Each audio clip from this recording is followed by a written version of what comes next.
그래서 이제 뭐 우리 그 박정희 시대 때 이 공단이 배치되는 게, 그리고 그 구미는 박정희의 고향이고, 그러니까 박정희 시대에 만들어진 3대 공업단지가 이 3명의 실력자들의 고향에 만들어진 거죠. 근데 이후락은 박정희의 속마음을 가장 잘 읽은 게 이후락이래요. 그러니까 뭐 청와대 대변인을 했던 사람이 뭐라고 얘기하냐면은 자기들도 깜짝깜짝 놀란다 이거예요. 이후락하고 박정희는 분명히 안 만났는데 어떻게 말하는 게 저렇게 똑같냐. 그래서 무슨 텔레파시로 서로 연결되는 게 아니냐 의심을 할 정도였다고 하는데, 그만큼 박정희, 그 이후락이가 눈치가 빠르게 박정희의 속마음을 잘 읽었다는 건데, 원래 이후락은요 박정희랑 가까운 사이가 아니었습니다. 5.16이 일어났을 때 박정희의 좌익 경력에 대해서 제일 상세하게 미국한테 얘기해 준 게 이후락이에요. 그 바람에 미국에서 오자마자 감옥으로 갔습니다. 감옥으로 갔는데, 뭐 이건 선이 두 가지예요. 미국이 풀어주라 한 게 있고, 또 하나는 이후락이가 김종필을 설득했다. 그래서 야, 나 가둬놓지 말고 너네가 써라.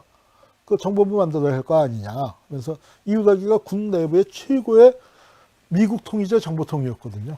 그래서 이제 그거를 그러니까 얘기를 주면서 살아나게 됐는데, 한편에서는 미국을 감시하는 미국의 입장에서 박정희를 감시하는 역할도 하고, 박정희의 제2인자 역할도 하고, 또 그 다음에 이 이후락이가 물러나고 난 다음에, 그러니까 박정희 정권과 미국과의 관계가 극도로 악화됩니다. 아마 미국과 박정희 정권의 관계를 중재하던 그 이후락의 역할이 그 공백이 그러니까 확 드러난 게 아닌가 싶은 거예요. 근데 혁명 주체는 아니지만 혁명 주체들이 서로 싸우다 보니까 내분이 심해지면서 그 속에서 이제 박정희교 신자였던 이후락이 이제 입지를 확보합니다. 이게 이후락이가 젊었을 때, 이후락이가 26세 대령이 되고요. 28에 별을 달아요. 그러니까 무지 빠른 거죠. 무지 빨라서 그 5.16이 일어날 당시에는 소장으로 있었습니다. 그래서 젊은 소장인데 군 내부에서 이제 그 국방장관하고 백두진 재무장관하고가 미국에 갈 때 이 이후락을 대동하고 가요. 그러니까 원래 영어도 잘하고 정보계통이었고, 그러면서 뭘 했냐면 미 대사관의 무관으로 50년대 후반에 3년 넘게 무관으로 있습니다. 그러면서 미국의 여러 정보 인맥들과 교류를 했고 돌아올 때 이제 미국 대통령 훈장도 받고 그러고 돌아왔어요. 그래서 이 민주당 정권 때 뭘 했냐면 중앙정보위원회라는 게 만들어져요. 그러니까 이 민주당 정권의 정보기관입니다. 그 전에는 7구 부대라는 게 그 군 정보기관으로 7구 부대라는 게 있었는데, 방첩대하고는 다른 대북 정보를 수집하는 그 7구 부대가 왜 7구냐 하면은 사령관의 군번, 부대장의 군번, 즉 이후락의 군번이 79번이에요. 그래서 그 이후락 군번을 따서 7구 부대가 만들어지고 그걸 확대해서 중앙정보위가 만들어지니까, 그러니까 이 이공화국을 대표해서 미국하고 이제 협력 속에서 정보기관을 만들었던 사람이니까 미국 입장에서는 제일 신뢰할 만한 인물. 그러니까 미 대사관 무관을 지내면서 아예 미쿡 사람이 된 거죠. 머리까만 미쿡 사람 만들어 놓고, 그렇게 해놓고 그러다가 야, 쿠데타 이러니까 박정희가 어떤 놈이야? 했더니 옛날에 뭐 빨갱이 숙군이고 뭐 이제 이런 얘기는 자기가 아는 정보를 다 대주고, 그러니까 이제 처음에 미국에 경계를 했는데 아마 또 그런 과정에서 아니야, 저 박정희 믿어도 돼, 괜찮아 하고, 그러면 네가 옆에서 좀 감시해봐, 뭐 아마 이런 역할도 줬을 거예요. 그러면서 자기 이제 독자적으로 또 박정희한테 충성을 맹세하고 박정희가 장기 집권을 할 수 있도록 하고, 자기는 또 그 안에서 모든 이권을 다 챙기고 그렇게 됩니다. 그래서 이 박정희가 뭘 하냐면은 코리아 헤럴드 사장을 지내요. 그래서 언론사, 그러니까 우리 정부의 영자 기관지 사장을 지내다가 공보실장이 됩니다.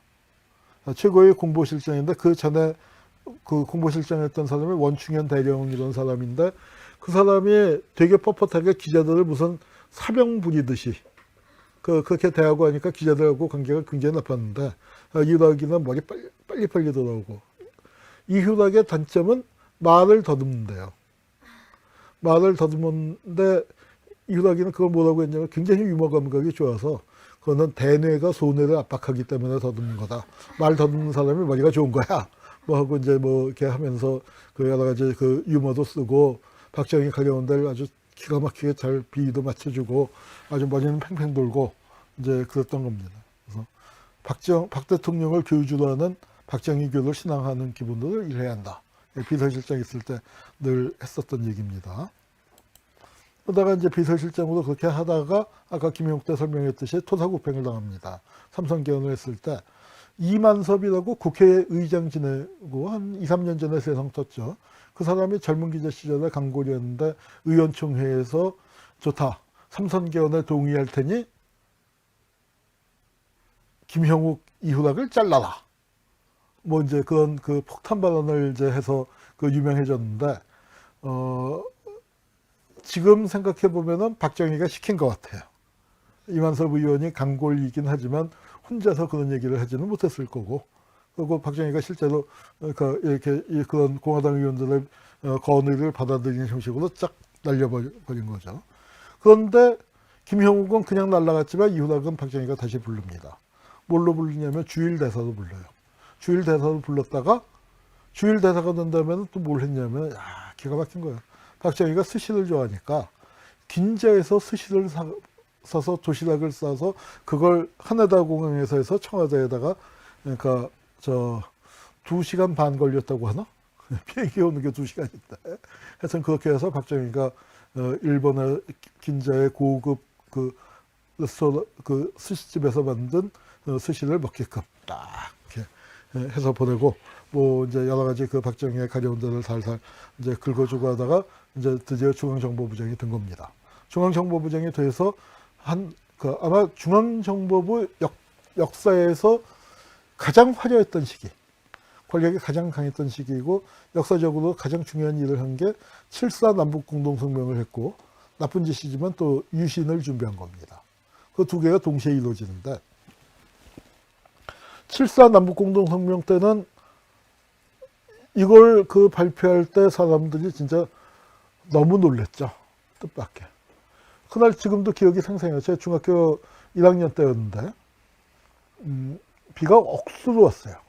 그래서 대낮인데 불을 켜야 할 만큼 그 깜깜했었어요. 교실이 이제 그렇게 해서 비가 이제 막 오는데 큰 뭐가 있었다 뭐 하는데 다음 시간에 사회 선생님이 들어오시더니 수업을 못 하시는 거예요. 이 양반은 평양분인데 가슴이 벌렁벌렁해서 하면서 그렇게 감격을 하고 야 그러니까 오늘 수업 못하니까 니들 자습해라. 뭐 그럴 정도로 이제 이렇게 흥분한 사건이었습니다. 남북통일, 자주평화, 민족 대단결의 3대 원칙. 지금도 유효한 겁니다. 그래서 이제 엄청난 사건인데 그러니까 이 사건이 결국은 어떻게 됐냐면은 그러니까 이렇게 이제 이 평양 가서 김일성도 만나고 김일성 만나서 악수도 하고 뭐 이제 이런 이렇게 되고 그리고 북쪽의 특사가 또 극비리의 서울을 방문해서 만나고 왔다 갔다 하고 그 다음에 통일의 원칙을 자주평화 민족대단결 이게 전쟁 끝나고 딱 20년 되던 해예요.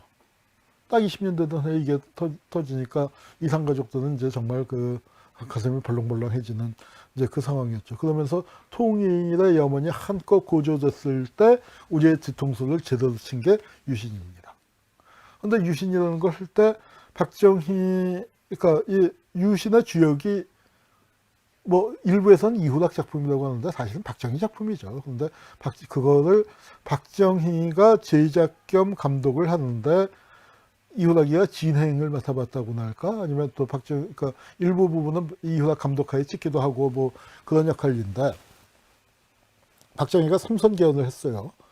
삼선개헌을 한 거 사람들이 뭐 이제 71년 선거 부정도 많이 하고 그랬지만 어쨌거나 결과적으로 삼선개헌이 먹혀들었습니다. 박정희를 다시 뽑아줬어요. 근데 박정희는 장기 집권을 영구 집권을 하고 싶잖아요. 그거 어떻게 해요? 삼선까지만 하고 내놓을 수 있는 거 아니니까. 그러니까 또 해야 하는데 4선 개헌을 하자고 할 수는 없잖아요. 이거 어떻게 하면 좋을까? 헌법을 깨긴 깨야 하는데 헌법을 깨더라도 뭔가 명분이 있어야 할 거 아니에요. 그러니까 박정희가 나쁜 놈이지만 그거 안단 말이에요. 뭔가 자기가 진짜 나쁜 짓을 하려고 하는데 뭔가 그래도 명분이 있어야 하는데 이거 어떻게 만들지 고심하고 있을 때 제갈조조가 그걸 명분을 대주는 거예요. 카카. 평양을 갔다 왔더니 말이야. 북한을 보십시오.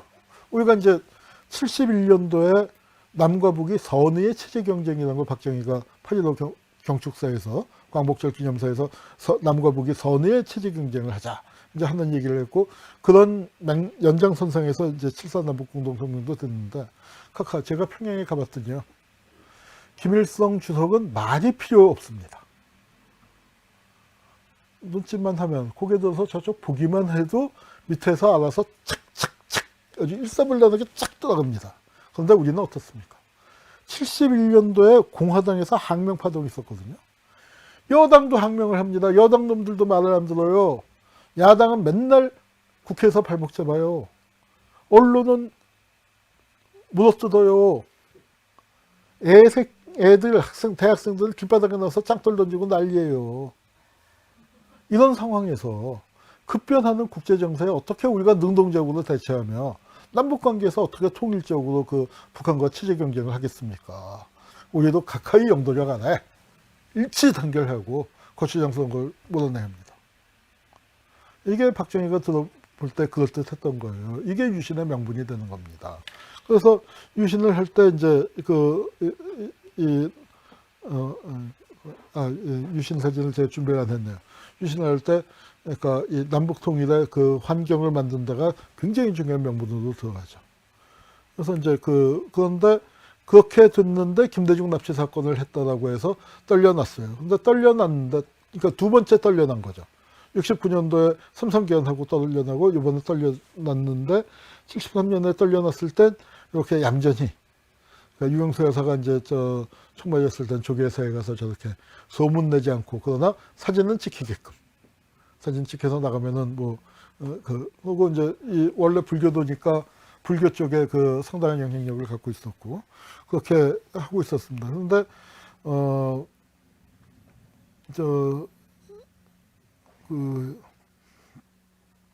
이후라기는 박종균은 박정희가 10대 국회의원 때 공화당 공천을 주는데 이후라기는 공천을 안 줘요. 그래서 무소속으로 나갔다가 나중에 입당을 합니다. 그래서 이후락과 박정희의 관계, 이후락에 대해서는 박정희가 뭔가 경계하는 게 있는 거고 박종균은 이쁜데 여전히 이쁜데 이제 유경수 여사가 그 피살됐으니까 경호 책임자가 당연히 책임을 질 수밖에 없는 상황이잖아요. 그래서 물러나게 했다가 적당히 국회의원 줘서 다시 곁에 두고 쓴 거죠. 그러다가 이제 사진 순서가 좀 바뀌었네요. 순서가 바뀌었는데 이제 그 이후락에 공화당 국회의원으로 있다가 이제 박정희가 죽고 난 다음입니다. 박정희가 죽고 났는데 공화당 내에서 이 정풍운동이라는 게 일어나요. 그 정풍운동이라는 게 일어나고 그 무렵에 이후락한테 이제 당신 정치자금 뭐 하지 않았냐, 당신 비자금이 많지 않느냐 했더니 아주 명언을 남겼습니다. 지금도 쓰고 있는 말인데 떡장사가 떡 팔다 보면 떡고물 흘리는 거 당연한 거지. 떡고물 좀 주워 먹었다.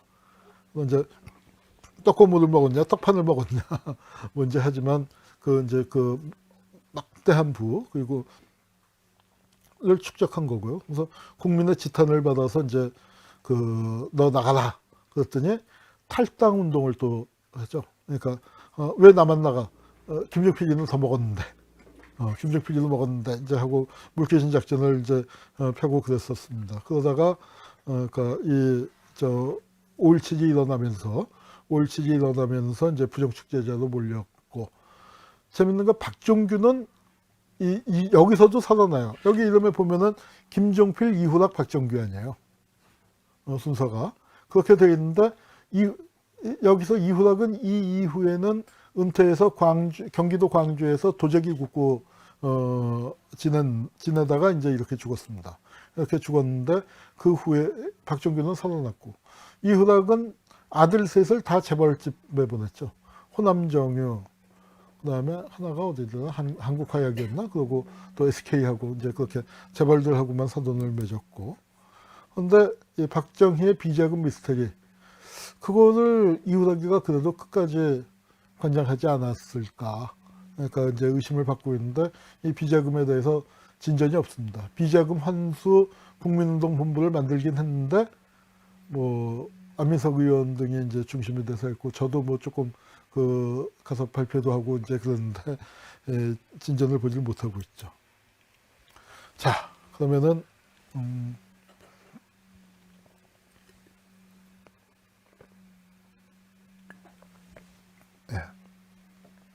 그 다음 선수로 박종규를 한번 살펴보죠.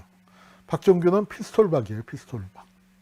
그래서 별명이 이제 피스톨박이고 상당히 포악하고 거친 사람으로 알려져 있지만 사실은 머리가 비상해요. 그리고 굉장히 노력파였고 이 박종규의 친동생이 경남대학교 박재규 총장입니다. 김대중 대통령 때 통일부 장관하고 그분은 학자로서도 또 통일 그 정책 전문가로서도 굉장히 중요한 좋은 역할들을 많이 했는데 형은 하여튼 굉장히 사나운 사람으로 알려져 있죠. 그래서 박정희의 당번병이었고 김종필이 끌고 가서 그러니까 머리도 좋고 그런 것 같으니까 너 사병으로 병으로 썩을 거냐 그러면서 이제 그 훈련을 받아서 장교를 만들어준 게